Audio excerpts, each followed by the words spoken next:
ఇంట్లో కొత్త పెళ్ళికొడుకు, కొత్త పెళ్లి కూతురుతో కలిసి రామరాజు తన భార్య సత్యనారాయణమూర్తి వ్రతాన్ని జరిపిస్తూ ఉంటారు. అది చూడగానే అక్కడ ఉన్న సాగర్, నర్మదా వాళ్ళు చాలా సంతోషంగా ఆ పూజను జరిపిస్తూ ఉంటారు. ఇంతలో ప్రసాదరావు కొంతమంది పోలీసుల్ని తీసుకొని రామరాజు ఇంటికి వస్తూ ఉంటాడు. అది చూడగానే అక్కడ ఉన్న రామరాజు ఒక్కసారిగా షాక్ అయిపోయి, "ఏంటి సార్ ఇలా వచ్చారు?" అని చెప్పేసైతే పోలీసులను అడుగుతూ ఉంటాడు.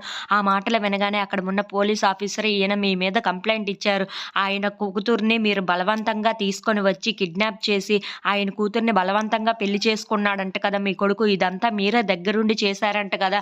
అందుకే మిమ్మల్ని అరెస్ట్ చేయాల్సి ఉంటుంది" అని చెప్పేసైతే అంటూ ఉంటాడు. ఆ మాటలు వినగానే అక్కడ ఉన్న వాళ్ళందరూ అయితే ఒక్కసారిగా షాక్ అయిపోతూ ఉంటారు. "మీరేదైనా మాట్లాడాలి అనుకుంటే పోలీస్ స్టేషన్‌లోని, కోర్ట్‌లో మాట్లాడుకోండి. ఇక్కడ మరి ఇంకేమీ మాట్లాడడానికి వీలు లేదు.